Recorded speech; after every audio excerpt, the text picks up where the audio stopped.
Hey YouTube, Joeboy here. So, the official translation of One Piece chapter 985 is out. You guys know how we do this video. We talk about the official translation, how it was different from the fan translation earlier in the week. Literally talk about anything that I deem to be important, and then we round out the video with comments from you guys. So let's start off here, guys. The very first scan translated into English that was released was really bad. If that's all you read, if what you read was clearly not right, I'm not going to read to you the entire official translation. You can find it yourself. It is released for free in the vast majority of countries on Manga Plus. It was really bad. But if you read one of the translations that came afterwards that was better, that was much closer, so let's talk about the differences. And so this was actually pointed out to me a lot in the comment section. Essentially the confusion over Yamato met Ace when he was 8 years old. This was a mistranslation.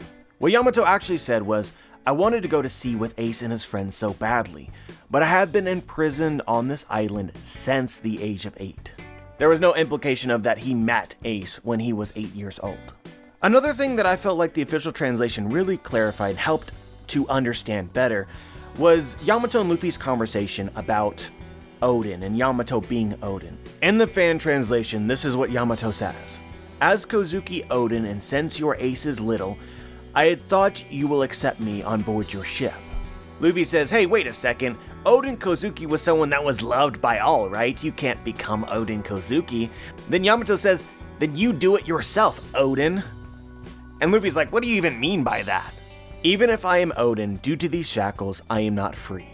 This conversation was just really confusing. This is how the official translated it. So speaking as Kozuki Odin, I followed the proper logic that says, as Ace's brother, you should be giving me a ride on your ship. Luffy says, now hang on, Kozuki Odin's a guy that everyone loves, there's no way you can just be Odin. And then Yamato says, okay fine, maybe you're more Odin than me. What does that mean, I'm more Odin? How can I be Odin and not be free? It's because of these shackles. So essentially the conversation that is taking place right here is Yamato is expressing his dissatisfaction with the fact that he does believe himself to be Odin, he does strive to be Odin, but he is not free. Luffy's like, you can't just be Odin, Odin was a popular guy, and Yamato's like, I mean, fair point. How can I aspire to be Odin and still not be free? Maybe in this way you are more Odin than I am. So essentially Odin is being used here as kind of an ideology. Yamato believes that anybody can be Odin. He personally wants to be Odin, but recognizes that Luffy might be more like that than himself. This whole Yamato is Odin thing is honestly really confusing, and I'm curious the final form of what Oda intends for this, where he is intending to take this. Is it going to be something like Yamato strives to be Odin, but then comes to realize that Yamato being Yamato is just as cool? Or is this about become whoever or whatever you want to be? After the last chapter, we had the whole gender discussion about Yamato, or which pronoun that we should refer Yamato as. I would say that overall, what I got from this chapter makes the whole pronoun conversation less relevant than perhaps we thought it was. But I'm just going to go ahead and say this right now, guys. I'm going to continue calling Yamato he, just for the fact that Yamato wants to be called that. Kaido calls Yamato his son. Yamato refers to himself in that way. As long as Yamato wants to be called something, I'm going to call him that. But for the sake of transparency, understand that I'm less convinced that this is a trans-related thing. And there's really no need to be butthurt about it. Yamato wants to be called a dude, I'm going to call him a dude. And that's like, it's not a big deal. Okiku is a dude who identifies as a woman, also happens to look like one, but as far as we are aware, he's got junk downstairs. But I still call him a woman. At the point in the story, if this ends up happening, Yamato wants to be called as a woman again, or that's the whole point, then we'll switch. It is as simple as that. If you really think about it, what Yamato is essentially implying as his dream is very similar to Usopp. Usopp, who wants to become a great warrior of the sea, or I should say a brave warrior. Yamato's dream is very similar to this, although more specific towards a particular person that he respects. I actually think that this might be a pretty good argument for Yamato's purpose or his role, his objective for being a part of the Straw Hat crew. He wants to become Odin, and the only way to do that is to do things that Odin would do. He is actively trying to walk in Odin's footsteps. He is trying to think like Odin. As he said in this chapter, I followed the logic, therefore you should accept me onto your crew. Yamato is basically determined that this is what Odin would do. In a way, again, similar to Usopp, this might be a journey of finding self-respect. But there's actually a part of this translation from the official that did not clarify the fan translation at all, kind of like I assumed that it would not. To Luffy, this seems really simple. You're wearing cuffs, you don't have freedom because of them. I'll just take them off. And then Yamato says this in the official. You don't understand. These have kept me trapped here for 20 years without ... And then the conversation ends. It leaves unfinished. I wish that I understood this, but I really do not. Why is it so difficult for Yamato to accept Luffy's help of removing the cuffs? Does Yamato believe that he cannot be freed by Luffy, that being Odin would free himself? That's the best that I can really take from this as of right now. I mean, Yamato even mentioned as well in this chapter, the reason why he doesn't take off the cuffs is because he just imagines the possibility of the lie or the cuffs exploding being true. He actually doubts that the cuffs will explode, yet he still fears the possibility of it. Because he knows that his father is capable of this even if it's not true. So in a way, Yamato here is expressing realistic fear, something that somebody like Odin would not have. Again, paints this sort of journey of Yamato becoming Odin, but is not really there yet. I'm curious what you guys think about this. Another difference that I want to discuss with you is in the fan translation, Kaido says this, tonight we're transferring Onigashima to the flower capital. The official words this as tonight Onigashima becomes the flower capital. The first one almost implied that Onigashima itself would move, or Kaido would make his base of operations in the flower capital. The official, however, makes it more clear that the flower capital, the center of power within Wano, is actually going to become Onigashima. And then the flower capital and all of Wano itself becomes new Onigashima, which Yamato will rule. But actually here, I want to keep this ambiguous because I was talking to somebody who can read Japanese, and the literal translation of what Kaido says is that he is going to bring Onigashima to the flower capital. The reason I want to keep it this way, even though that doesn't make a whole lot of sense, is because of the theory that essentially Wano is comprised of 6 or 7 different islands that were moved by a continent puller. We see the skull on Onigashima as the skull of a continent puller, and the idea essentially is that continent pullers at one point in time could pull continents, or islands in this case. So the islands were literally moved across the sea to form Wano. This is why there is very distinct separating barriers between all of the various islands of Wano, and there seems to be differing weather patterns for each one like you would normally see for normal islands on the Grand Line. So then the idea of Onigashima moving in any respect becomes a lot less absurd. So maybe there was intention for the way that Oda worded it. We still haven't met all of Kaido's numbers at this point in time, but for there to be a continent puller of the race of oars within the numbers is not impossible. So maybe a continent puller literally pulls Onigashima. But yeah, let's get into the comments. Joyboy, doesn't the panel where Okiku was crying with blood dripping from the swords means that she killed Kanjuro? So actually I kind of overlooked this panel after I first read the chapter simply because I'm just telling you guys it's impossible for Kanjuro to be dead. I kind of got confused and assumed that this was Kaido's sword. But when you look at it, it's very clearly Okiku's sword and she's crying. And so the implication it might be that Kanjuro, died, or that's the idea that Oda wants to plant in our mind, even though Kanjuro can't have died. I really do actually like the thought that Kiku believes that she killed Kanjuro.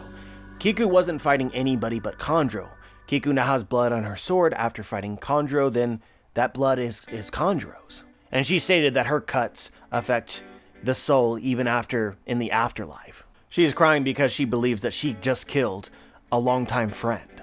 So with this being said, this could be interesting and this could lead into the next chapter of One Piece. If Kiku thinks that, why would she be crying in the first place, right? If she thinks that she killed Kanjuro, but Kanjuro can't have died, then how would he have survived? An interesting theory here, guys, is that Kanjuro as we see him is a drawing. I'm not going to say that this Kanjuro that we see is a clone, but he might have drawn over himself to change the way that he looks.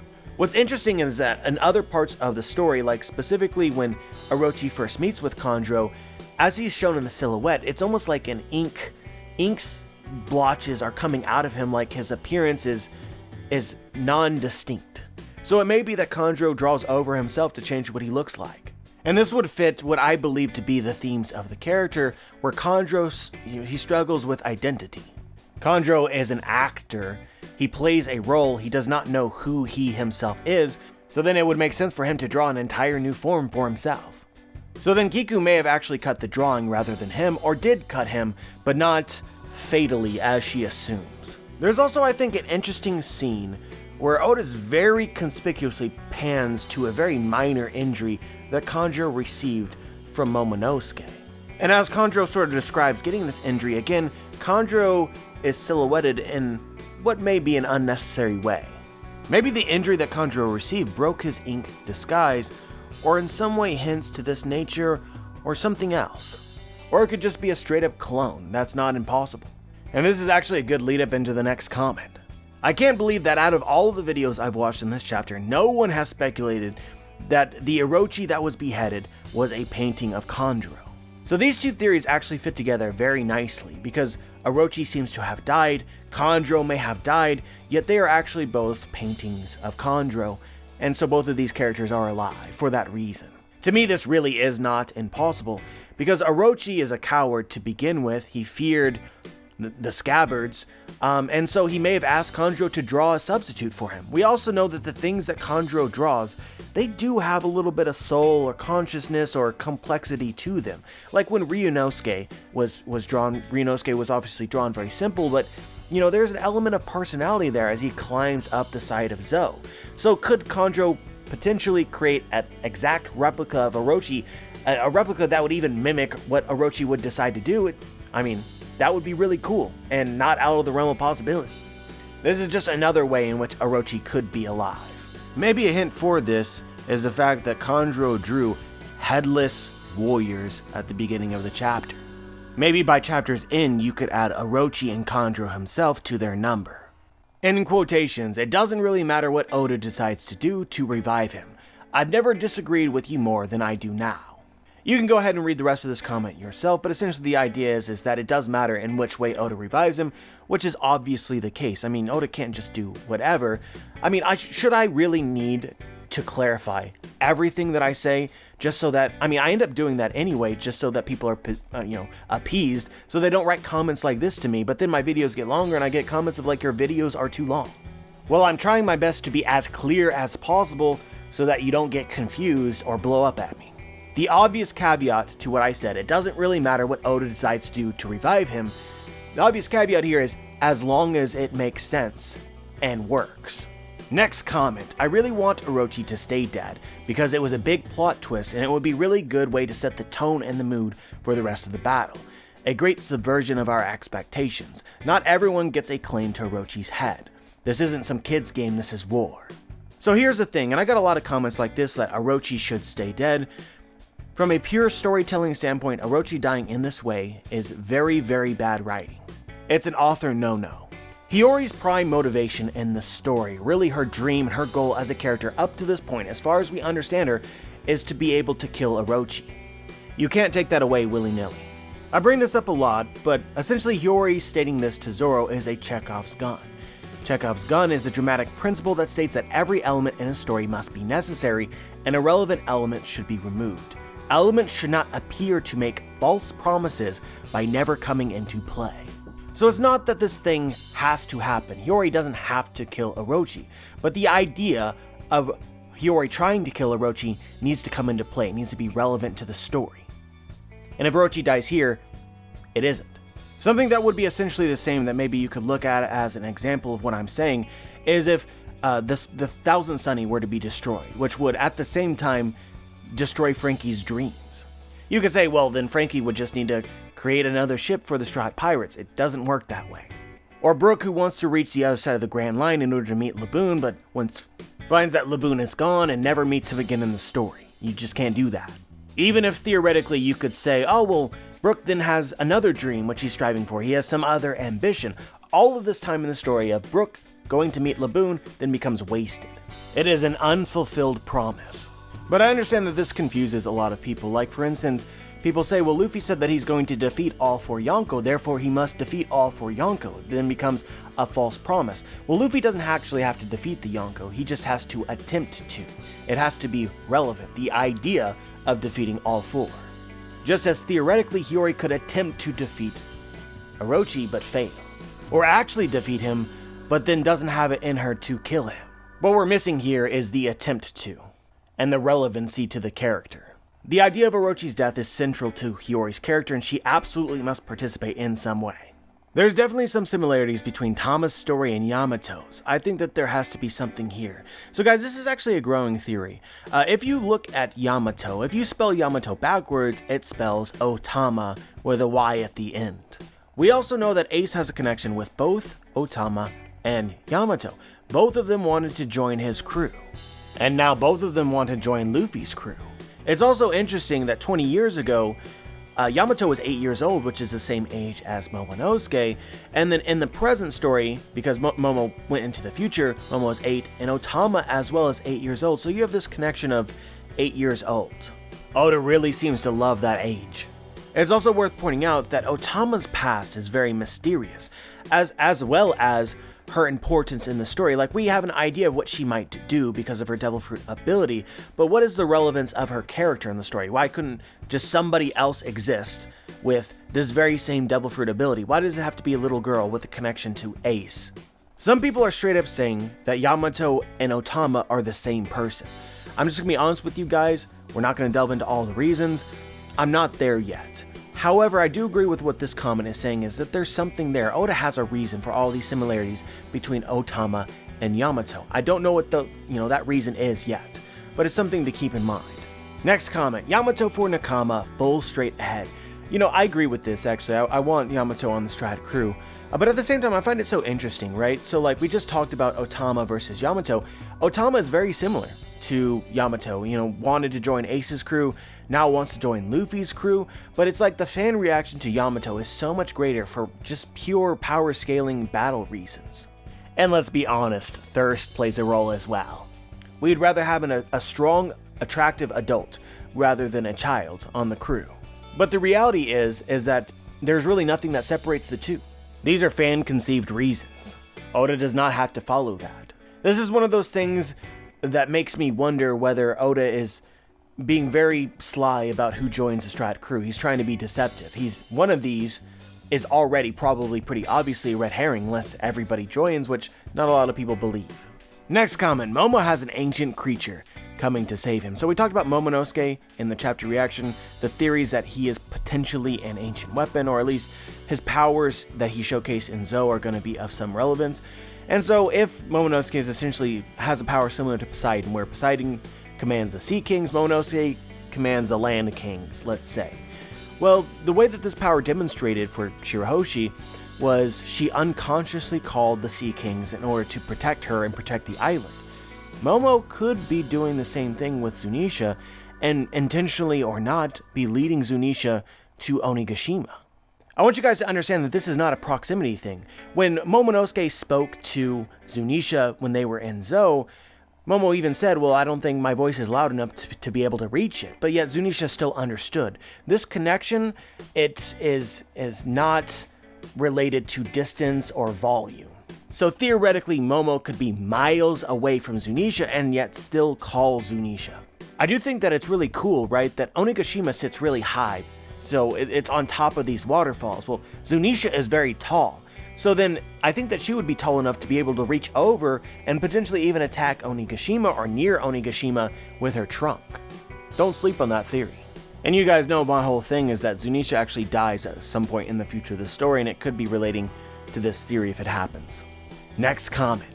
I'm really torn on the Strats losing here theory. I think that it would be super interesting, but I just don't see how they could lose without almost all of them dying. The idea that you brought up about Yamato requesting Kaido to spare them is the only way that I can think of that might work.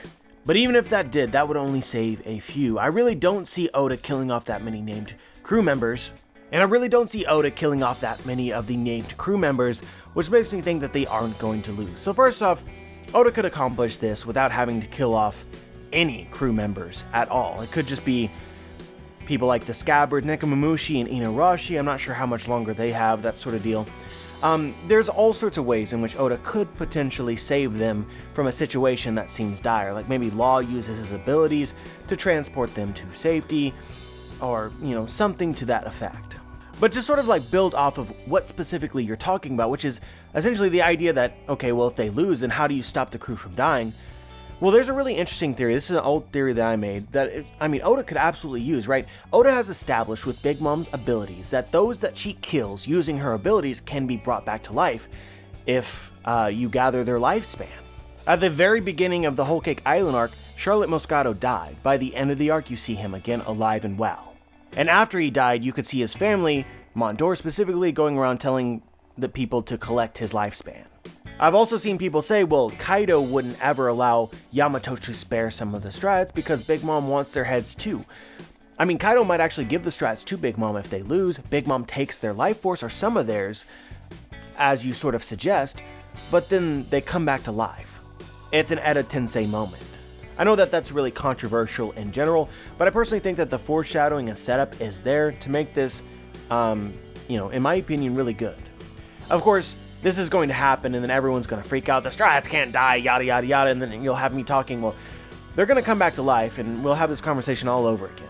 But as for the drama of the moment and how that would affect Luffy as a character, it would be just like Sabaody, except for they actually died. Obviously not permanently, but they weren't just like puffed away. I could see Oda going there. And of course, you guys know that I think that by the end, Big Mom changes factions, and so then she would, Edo Tensei, she would bring them back to life, whatever she has stolen from them. Hell, she could even make homies out of the entire Straw Hat crew, but spare Luffy so that he can suffer. Which in a way would be a more dramatic parallel of what happened to many of the Straw Hats in Thriller Bark. That would make for a crazy arc. I guarantee you, outside of, me off in La La Land, like nobody's thinking about that right now. So then what would Luffy do from this point forward? Well, first he would have to find it within himself to continue the fight, to not give up hope that he can still save his crew somehow.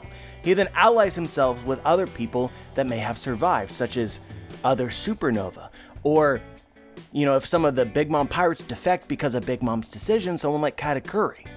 And then chases after Big Mom and Kaido wherever they go, or reestablishes the fight here in Wano. Just one of those curious things about Wano in general is when we first got to this arc, Basil Hawkins read Luffy's future, and he said that Luffy had a very small % chance to survive by the end of the month. But we've only gone about 2 weeks into the future. Why did Basil Hawkins give this time frame of a month? Is the fight versus Big Mom and Kaido, or Kaido, going to last an entire month? And if that's the case, then we have weeks left in which things would still need to happen, that time would pass, and we don't know how that would, how it would pass. Just keep these things in mind. Obviously, guys, I'm speculating pretty hard right now, but I think that it's really cool. Next comment, you totally overlooked the prophecy of Toki in this video. You also ignored the lurking legend theory. So I purposely avoided the Toki theory because I actually talked about it first, and then cut it because it felt too much of a distraction from what I wanted to say. And I want to talk about the lurking legend too, since you brought it up. Guys, it's very possible that the lurking legend is Imu. When Oda actually first talked about the lurking legend and dropped that interview/announcement, that was before we had met Imu. The old interview reads as follows. By the way, One Piece will finally enter Wano next year. Cheers. Some well-informed audience might think you said the same thing last year, right? Yes, I did say that because I thought OP would be able to enter Wano in 2017. This time I'd like to add new information. I'll introduce one of the legends which lurks in the One Piece world. The greatest enemy ever for the Strats will hinder their way. Perhaps it will be something related to Whitebeard. Can you believe Marine Summit War will look cute compared to that? The idea essentially is that each of the things that Oda said is not necessarily related to the other. So we're going to start Wano, and then he'll introduce a legend not necessarily related to Wano. Greatest enemy ever, again, not necessarily related to Wano, but probably Kaido. Kaido is then related to Whitebeard, and that's how you make sense of the interview. These are not necessarily things that Oda planned to get to in Wano, but things that he planned to get to soon. And as we learned shortly after this, immediately after Whole Cake Island was instead the Reverie rather than Wano, where he introduced Imu. So the audience here is making an assumption of the interview that isn't necessarily true. The lurking legend doesn't have to be introduced in Wano. And as for the prophecy of Toki, if you actually read the prophecy of Toki, it is very vague. And a lot of the conclusions that we've come to are interpretations of the prophecy and not maybe actually what it meant. Keep in mind that this seems directed at Orochi.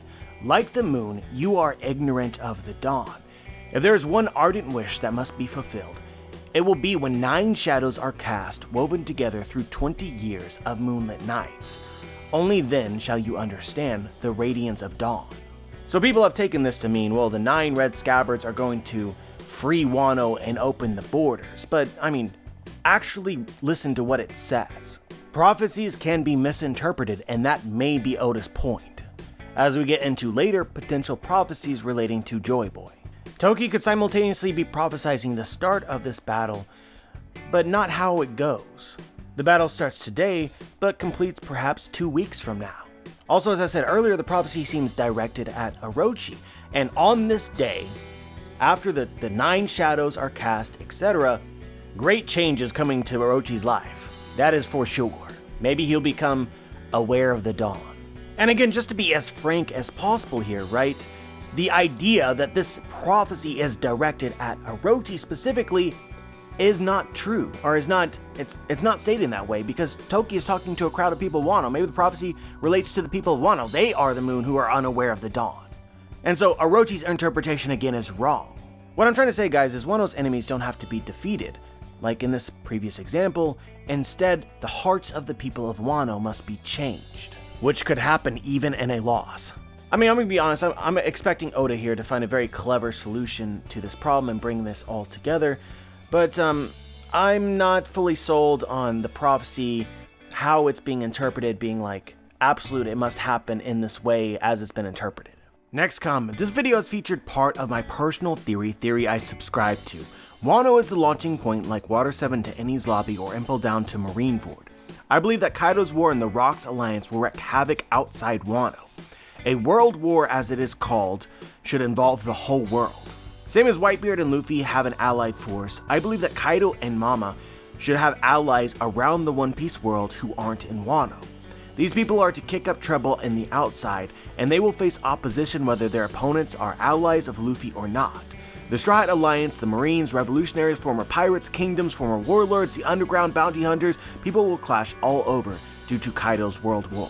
Another way actually to look at these potential parallels of Water 7 to Enies Lobby or Impel Down to Marineford.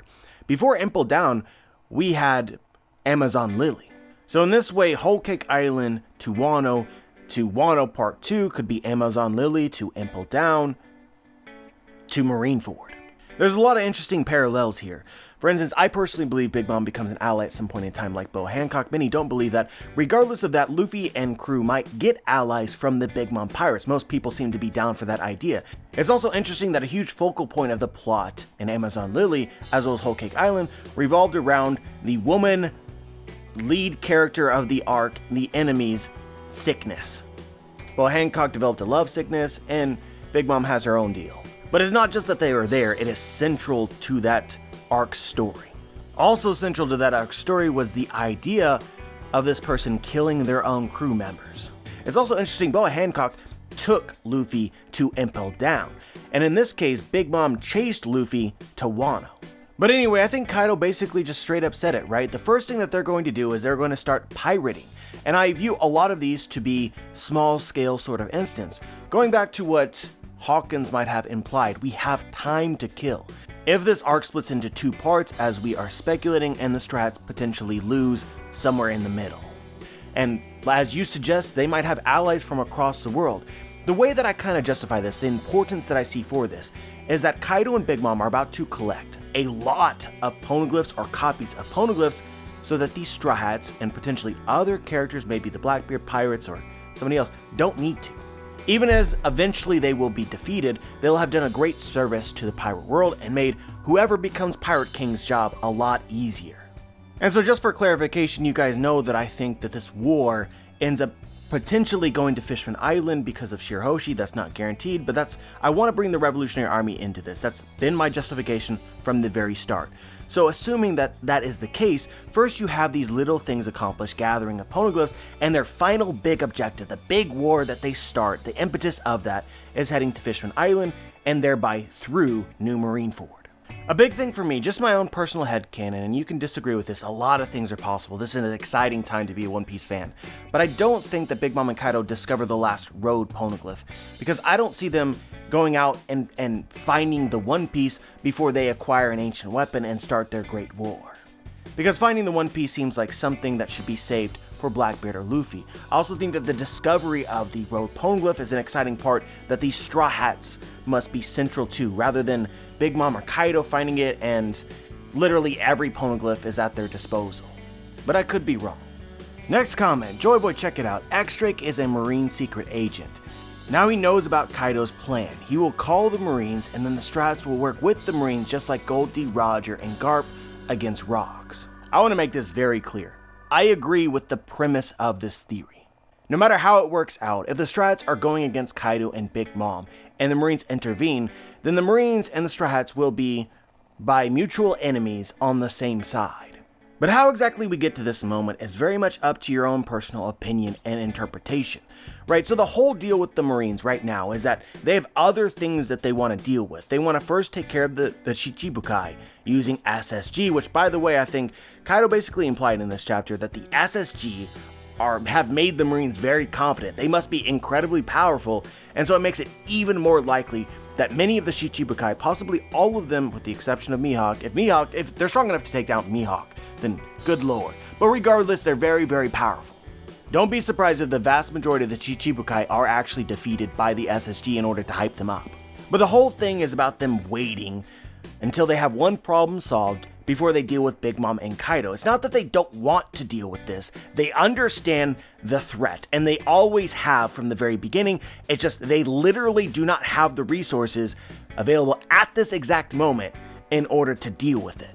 So again, if we assume that some amount of time passes, the Marines will become free. They will be able to gather their strength and mount some kind of resistance against this alliance.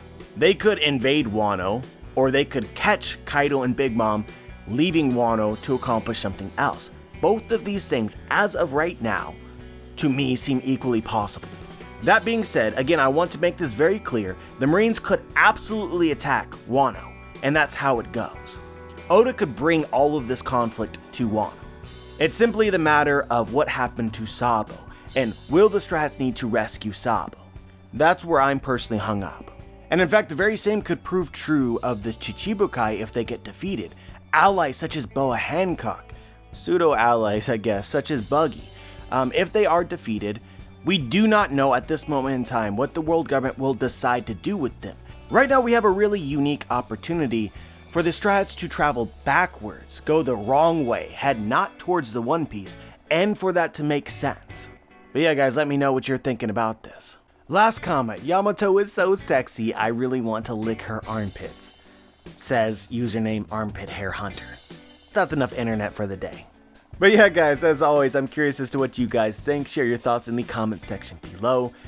Like the video if you liked the video, dislike the video if you disliked the video, subscribe if you want to be notified for my future content, and as always guys, have a wonderful day.